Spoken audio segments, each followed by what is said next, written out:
Title of the message this morning, should be on the screen, is I Was a Stranger. I was a stranger. These are words that were spoken by Jesus Christ himself. Jesus declared that he was a stranger. We know that when he came to his own, the Bible says his own received him not. We know that they welcomed him as king at the beginning of a week, but then before the week ended that they were rejecting him and saying, "Away with this man, we will not have him to rule over us." We know that he sat on the Mount of Olives and he looked over the city of Jerusalem and he wept because the people of Jerusalem had rejected him. And he says, "I was a stranger," but when he spoke those words, he was not speaking about himself. He was not referring to those situations, and could well have done so, that among his own people he was a stranger. But when he said, "I was a stranger," he was not speaking about himself. He was speaking about others, and even about those of us in this place here this morning. Let's read about it in Matthew chapter 25 from verse 35. These are some incredible verses. Matthew 25. Verse 35, he says, "I was hungry, and you gave me something to eat. I was thirsty, and you gave me something to drink. I was a stranger, and you invited me in. I needed clothes, and you clothed me. I was sick, and you looked after me. I was in prison, and you came to visit me." Then the righteous, they will answer him and they will say, "Lord," these are not self-righteous, these are those who are righteous through Christ. They will answer and they will say, "Lord, when did we see you hungry and fed you? Or when did we see you thirsty and we give you something to drink?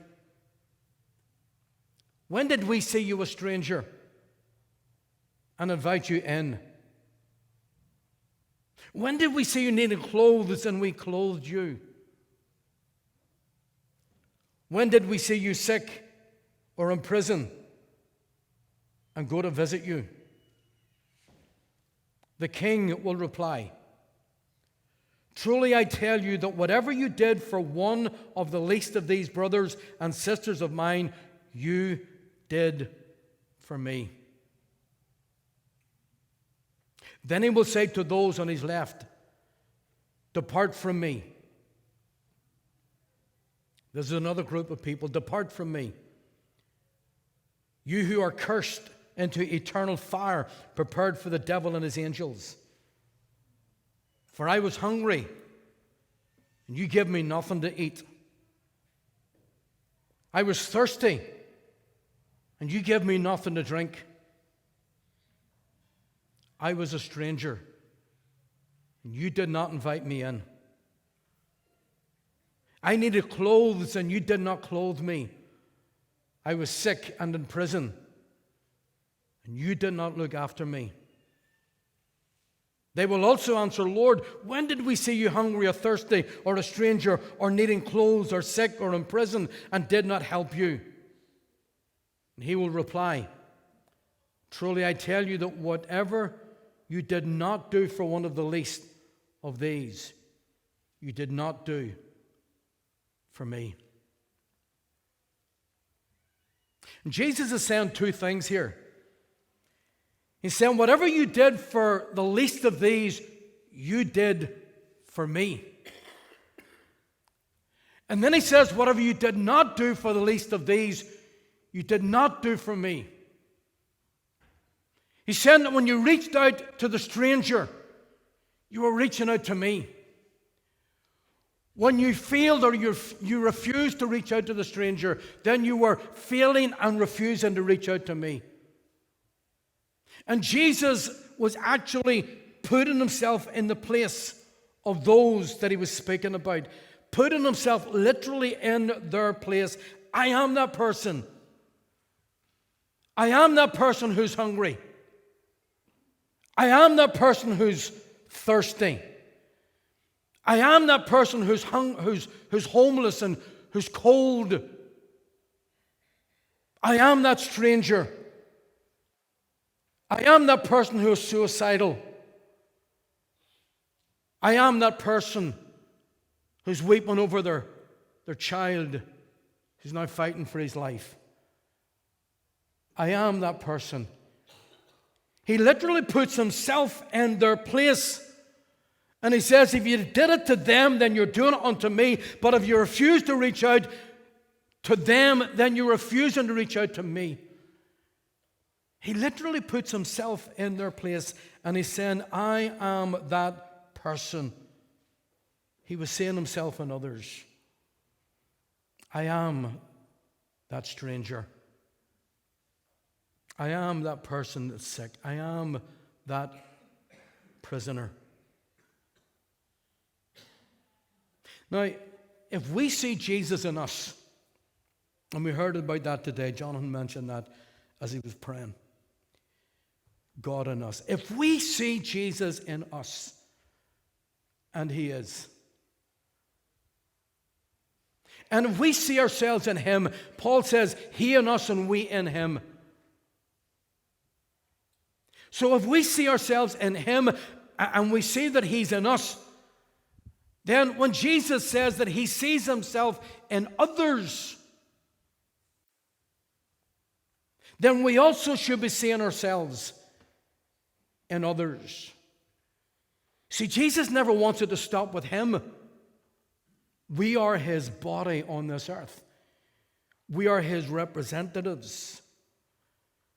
So that each of us as believers in Jesus Christ, who know that he's in us and we are in him, that we should likewise see ourselves in others, that we should also therefore be saying, I am that stranger. I am that person. I'm that person who's hungry. I am that person who's thirsty. I am that person who's homeless and who's cold and who's suicidal. I am that person.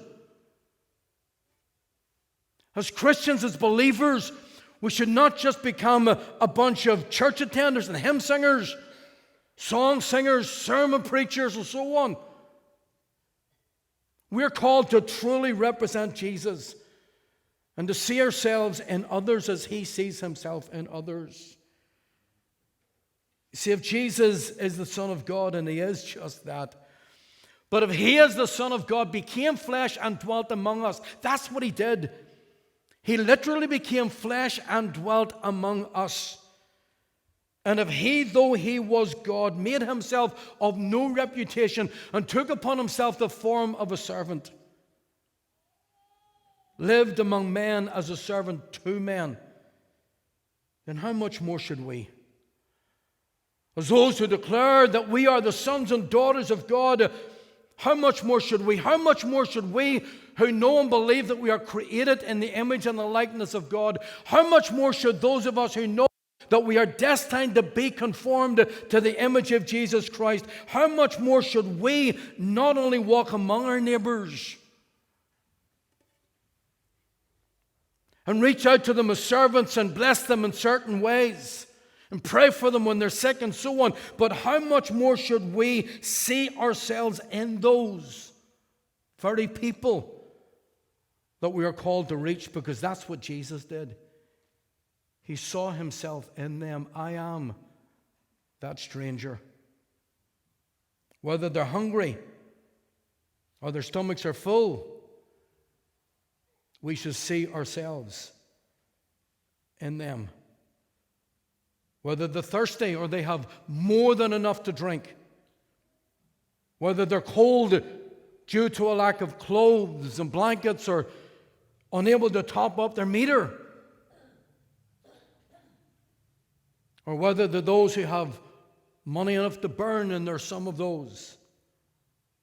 Whether they're suicidal or they believe they have everything to live for.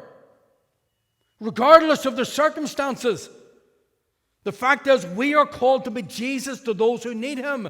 And whether they have or they don't, the fact of the matter is they need Jesus. They need him. And so if only we could see God in them. If only we could see the God we've sung about today, the God that we've worshipped today, the God that we've talked about. If only we could see God in them. If only we could see Jesus in those who are not yet Christians. Because what we need to understand is that although it's been marred by sin, the fact of the matter is they still bear the likeness of God, created in the image and likeness of God. That never stopped. Humanity, every human being was created in the image and the likeness of God. That's why we're so different from the rest of life and of the animal, whatever other kingdoms exist on this earth. Created in the image and likeness of God. That's why Jesus said that whatever you do to the least of these, you do to me. Because he saw himself and he saw the likeness of God, even in those that had rejected him. Because he knew that they were those who were created in the image and the likeness of God. And he still saw himself in them. So I want to say this morning, first and foremost, we need to grasp this. That if Jesus is in others and we are in him, then we also are in others. And we should see ourselves in others. We see Jesus in others. We should see ourselves in others. We should see Jesus in each other. Sometimes we just look at each other as if there's an issue, there's something wrong. When we see the issues, we see the problems, we all have them. But we should be seeing Jesus in others and should be seeing Jesus in each other. I remember Tony Campolo tell the story. He's the man who made the statement, "It's Friday, but Sunday's coming." He made that statement famous. It didn't originate with him, it originated with his pastor. Because Tony Campolo had preached the sermon and he sat down next to his pastor in Philadelphia and he thought he had just preached a great word, and his pastor slapped him on the thigh and he says, "I'm going to do you in." And he stood up and he did him in for the next 20 minutes because all he ever did was talk, was say, "It's Friday, but Sunday's coming." And he had the people on their feet yelling and screaming, believing that resurrection day was coming and that Christ not only died, but is alive and alive in us. Tony Campolo told that story many, many times, and he's the one who made the story famous, although he did not originate the actual comment. I met Tony Campolo in Israel. And it was a time after we were there, John. He wasn't there when you were there, bro. But met Tony Campolo in Israel. Do you know what it's like when you meet someone famous? Nowadays, you get your phone, you take your selfies. Back then, it was just the camera. And so when you meet someone famous, so Tony Campolo wanted his photograph taken with me when he met me. And it's probably on a fridge somewhere in America. But anyway, Tony Campolo told the story of one of the times when he was in Haiti. Haiti is one of the poorest countries on planet Earth. It absolutely is. Tony Campolo committed his life and ministry to Haiti and his finances. And what he poured into that nation, no one will ever know. It became his life's ministry.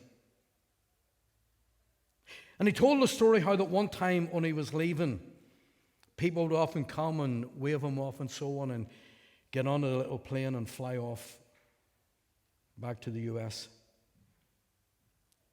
On one of those occasions, as he was climbing the steps of the plane, a woman came running up to him. She was holding her baby in her arms, and she pleaded with him to take the baby out of Haiti and take the baby back to America. He explained to her, tried to explain to her, that there was no way that he could just simply take a child out of one nation and take it into America, that is not the way it's done. And he couldn't take the child.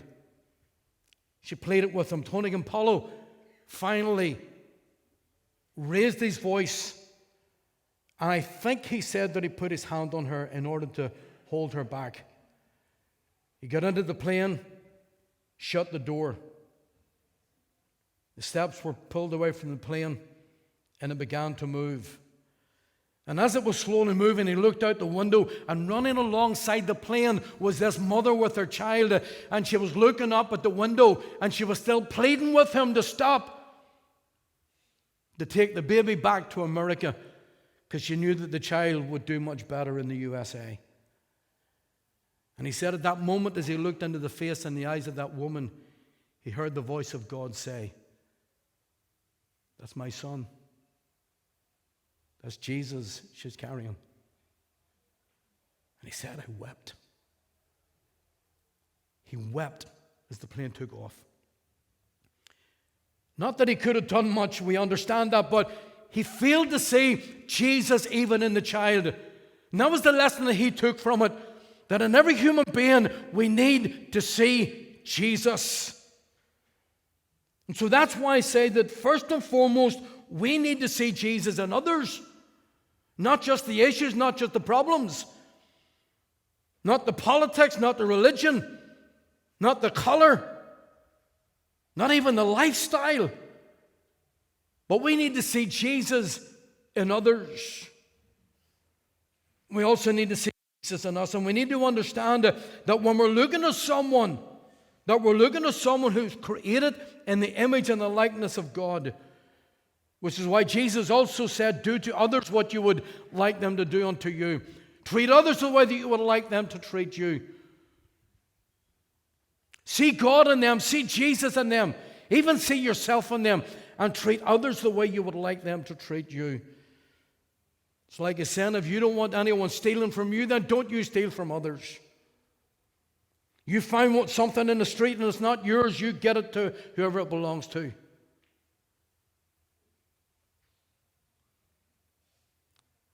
You wouldn't like someone selling drugs to your son or your daughter, then don't be involved in the drug lifestyle. Don't even help to create the demand. And certainly don't do anything in order to increase this demand by promoting and selling. No, that's not going on here. If you don't want anyone trashing your car, then don't trash anyone else's car. You don't want anyone gossiping about you and telling lies about you, then don't you gossip about others, and don't tell lies about others. And if you don't know it's the truth, then don't even think about passing it on in the first place. If you don't want anyone ignoring you when you need help, then don't you ignore others whenever they need your help. Do to others as you would have them do unto you, Jesus said. You know, if everyone followed this simple piece of advice from Jesus, this would be a far better place for all of us. Which is why Christianity makes sense. Christianity makes sense because what Jesus said makes sense. Jesus was not about being religious. He was about making sense with the people and about developing a relationship between the people and God the Father and himself. And creating and developing positive relationships between people. It's why he said, love the Lord your God with all your heart and love your neighbor as yourself. Makes sense. Give God his place in your life and give others their rightful place in your life. And if we all did that, this would be a far better place. But then not only should we see Jesus in those around us, but like Jesus said, we should see him in the stranger. We should see him in the prisoner. We should see him in the person who's hungry, the person who's thirsty, the person who's homeless, the person who's cold, and so on. But not only should we see Jesus in others, we should also see ourselves in others. We should see ourselves in others. And I say that for two reasons before I finish. First of all, because as I said, I want to underline this, Jesus is in us and we are in him. So we therefore need to see ourselves in others. Because if he sees himself in the person who's hungry, if he sees himself in the person that's thirsty, that's cold, that's homeless, and so on, then because he is in us and we are in him, we should see ourselves in them also. We're right there with him. But secondly, and the second reason that we should see ourselves in others is because there go I, but for the grace of God. We look at people, whether they're sitting at a street corner, whether they're walking past us on the Shankill Road and they're out doing a bit of shopping, or we're just driving a car and we look at those who stop at the lights beside us. And we sometimes look at people as we're just simply passing by. And we see people in need and we see the circumstances that people struggle with. And friends, we need to understand that there go I, but for the grace of God. In fact, some of us sat where they sit. Some of us walked where they walked. We've walked in their shoes. Some of you have walked in their shoes. You understand what it is more than any other person because you sat there, you've walked there, you've done it, you've been there. And we've all been in those situations where we were afar off from God, distant from the promises of God. We've been there. But then Jesus came along. And it was always, or usually always, in the form of a person. Jesus came along. The old hymn says, Jesus came along and he touched me, and now I'm no longer the same. But Jesus came along right to where we were, and he not only lit up the shadows and not only kicked down the walls, but he took a whip to his back. And he took nails in his hands and his feet. And he died a death for us because he saw himself in us. And he saw something that needed to be rescued and needed to be redeemed. He died. He did not die for the righteous. Doctors and surgeons don't work with those who are fitting well. Jesus was not down for the righteous, not down for the self-righteous. They needed to come to the place where they would understand that there was none righteous, no, not one. But when Jesus died on that cross, he died for the prisoner. He died for the hungry. He died for the thirsty. He died for the stranger. He died for those that are suicidal. He died for the homeless and the helpless. That's why Jesus said, the Spirit of the Lord is upon me, because he's anointed me to proclaim good news to the poor. It's not just about preaching sermons, it's about a proclamation. It's proclaiming something. He's called us to preach good news, to proclaim good news, to proclaim a message that the people need to hear. He says he's anointed me to proclaim good news to the poor, freedom for the prisoner, sight for the blind, and to set at liberty those who are oppressed. You think of all these things, you think he might well have just simply gone and died for us. That's what he did. He went all the way. He didn't just come to lay hands upon those that were sick, to lay hands upon those that were homeless, to lay hands upon those that were cut off from their communities and society and so on. He didn't come just to spend some time with a stranger in the street. He came to die for each one so that the circumstances will ultimately and eternally be removed. That's why the Bible tells us that God so loved the world that he gave his only Son, that whosoever believes in him should not perish but have everlasting life. And that he came not just to spend time with us and a few years with us and then leave us, but he came to die with us in order to make it possible for us to be with him for eternity. I finish. He came to die for us. We say that collectively. But if you're an individual in this place this morning and you still do not know Jesus Christ as your Lord and Savior, you need to know that he came to die for you. Forget about everyone else around you. We got a little you take a photograph. We've done it for that I Am a Stranger poster. That's a photograph I got, and it's a guy sitting in the street somewhere. And you're able to isolate him and take all the background out of the way. And people can be in a crowd, people can be in a community, people can be sitting here right now and surrounded by people. But right now, if you're not yet a Christian, I want you to isolate yourself and to say, this is not about the crowd that's here. This is about me. Jesus, you died for me because I am that stranger. You died for me because I am that person who so much needed you. I am that one. I am that person. You know, the amazing thing is this, and we've all discovered this, and hopefully this is how it works out in our lives as Christians. The moment that you receive Jesus Christ, the very moment He comes into your life, from that moment, you begin to see things differently and you begin to see people differently. Things begin to change. And from that moment, people begin to see you differently. From that moment, you begin to see that the people you connect with and those that maybe you don't even know personally, you still see God in them, created in the image and likeness of God. You look at people differently. And then people look at you differently, or at least they should, because you should be the Jesus walking in our community. You should be the Jesus that's walking into the shops, that's walking through the town, that's connecting with people on a daily basis. Not a religious, he wasn't the religious Jesus, so don't try to be religious on people. Just to connect with people. So that not only will you see Jesus in them, that you're looking to draw out, and hopefully that they'll come to a relationship with Christ, but that those people will see the Jesus in you. And they're saying, you know what, you really have changed.